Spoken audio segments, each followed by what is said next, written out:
Hi C Devang Maheshwari this side. अगर आप consumption story पे बुलिश है तो टाटा कंज्यूमर प्रोडक्ट्स को नहीं भूला जा सकता है।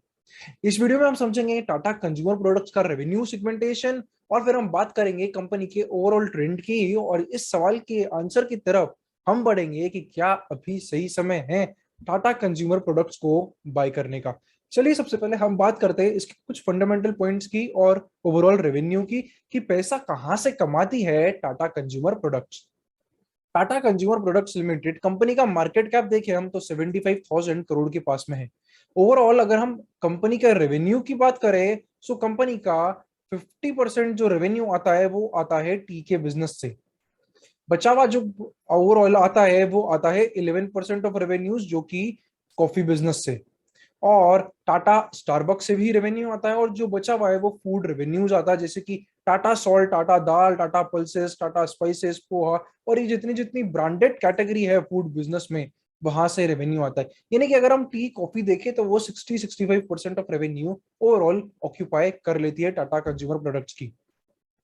बात करते हैं अब हम इसके चार्ट्स पे, क्योंकि हमारा मेजोरिटी डिस्कशंस यूजुअली ट्रेंड्स के ऊपर रहता है, तो हम इस स्टॉक की ट्रेंड समझने की कोशिश करते हैं और क्या इस स्टॉक को अभी लेना चाहिए उस सवाल का जवाब।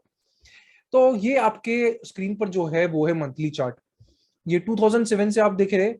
ओवरऑल कंपनी ने जो मेजोरिटी पैसा स्टार्ट करा है इन्वेस्टर्स को रिटर्न करना, वो अराउंड इस पर्टिकुलर लेवल से करा है 2019 से। उसके पहले हम देखें तो ज्यादा कुछ स्टॉक में कभी नहीं हुआ। 2019 से ये स्टॉक ने एक अच्छा रन यहाँ पे दिया 62% का कुछ महीनों में। फिर आया ये हमारा overall corona virus crash. Corona virus crash के बाद ये कंपनी ने 129% तक का ओवरऑल रिटर्न सिंगल साइड कुछ महीनों में ही दिया था। अब अगर हम बात करें स्टॉक के ओवरऑल ट्रेंड की, देखिए ये अभी आपके सामने मंथली चार्ट है, ये डेली चार्ट नहीं है, तो इससे कुछ चीजें आपको मैं समझाता हूँ। सबसे पहले कि कंपनी तो एक क्लीन कट अप ट्रेंड में है इस पर्टिकुलर पॉइंट से। तो ये पर्टिकुलर प्राइस था अराउंड 220 का, यहां से कंपनी क्लीन अप ट्रेंड में है। और कंपनी ये है 20 ईएमए, ठीक है, ये 20 मंथ ईएमए है और ये 10 मंथ ईएमए है। तो अगर आप देख रहे हैं तो कंपनी 20 मंथ ईएमए को टच करती है, अच्छा खासा यहाँ से बाइंग प्रेशर आता है, कंपनी वापस अपने ट्रेंड रिज्यूम करती है।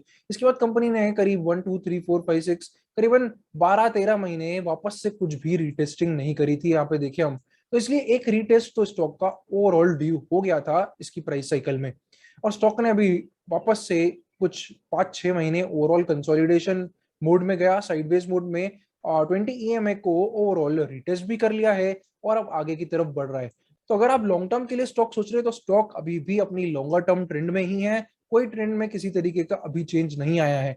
अगर आप फ्रेश इन्वेस्टमेंट स्टॉक में करना चाहते हैं तो हाँ, एक डाउन ट्रेंड जो पिछले 6 7 महीने से चल रही थी, जो आप इस पर्टिकुलर एरिया में देख रहे हैं, ये डाउन ट्रेंड का ऐसा लगता है अभी रिवर्सल आ गया है, और एक अच्छी opportunity risk reward point of view से यहाँ पे दिखती है। अगर आप इस स्टॉक में लॉन्ग होना चाहते हैं तो 817 और आपका स्टॉप लॉस करीब 690 690 689 के आसपास आ जाएगा। एक low risk entry point stock में ओवरऑल लॉन्ग टर्म पर्पज से बनता है, क्योंकि यहाँ पे एक रिवर्सल के साइन है। अगर हम देखें तो एक अच्छी खासी ट्रेंड चली, उसके बाद स्टॉक जो है वो साइडवेज मोड में चला गया, एक पुल बैक आया, अच्छी खासी प्रॉफिट बुकिंग आई, और स्टॉक वापस से अपना ट्रेंड इस पर्टिकुलर ब्रेकआउट के बाद रिज्यूम करने की ओवरऑल कोशिश कर रहा है। 4 मई को कंपनी के रिजल्ट्स भी है, तो वो एक चीज है जो आपको ध्यान में देनी चाहिए। अब बात करें अगर हम इसके वीकली चार्ट्स पे, तो आपको उसी तरीके से कुछ दिखेगा कि एक करेक्शन जो ओवरऑल था वो तो इस पर्टिकुलर कैंडल से स्टार्ट हो गया था, और अभी वापस से सारे मूविंग एवरेजेस को स्टॉक ने रिक्लेम करा है और आगे की तरफ बढ़ रहा है। तो स्टोरी बिल्कुल क्लियर है। अगर आप प्राइस साइकिल समझ रहे हैं, मेरे पुराने कुछ वीडियोस है और हमारा रिसेंट वेबिनार भी अगर आपने अटेंड करा था, तो अब आप इस प्राइस साइकिल्स को समझने में काफी इजी होगा। अगर आपको प्राइस साइकिल्स और किस तरीके से और चीजें समझनी है तो आप हमारा टेलीग्राम चैनल ज्वाइन कर सकते हैं। टेलीग्राम चैनल का नाम है equialpha_stocks।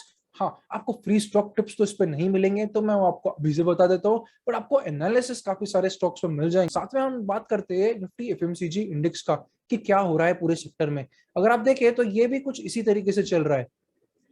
यहाँ से एक क्लीन अप ट्रेंड आई जहां पे स्टॉक ने एक अच्छा ओवरऑल रन दिया। अगर हम देखें यहाँ पे तो स्टॉक ने यहाँ से यहाँ तक का एक रन दिया था, काफी सिमिलर है जैसा टाटा कंज्यूमर प्रोडक्ट्स का हमने देखा, फिर एक साइडवेज वापस से रिटेस्ट और आगे की तरफ बढ़ता हुआ। तो कहीं ना कहीं पूरे सेक्टर के साथ ही अलाइन होकर टाटा कंज्यूमर प्रोडक्ट भी चल रहा है।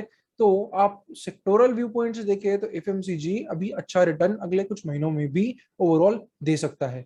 तो ये टाटा कंज्यूमर प्रोडक्ट्स का कंप्लीट एनालिसिस। आपको वीडियो अच्छा लगा है तो वीडियो को लाइक जरूर कर दिएगा और चैनल को सब्सक्राइब करना मत भूलिएगा, क्योंकि काफी सारे स्टॉक के हम इंसाइट्स और एनालिसिस करते हैं, जिससे आप एनालिसिस से आप चीज सीख सकते हैं कि क्या चीज होनी चाहिए, क्या चीज नहीं होनी चाहिए। चलिए मिलते हैं फिर से अगले वीडियो में। थैंक यू फॉर वॉचिंग, सी ये देवांग माहेश्वरी।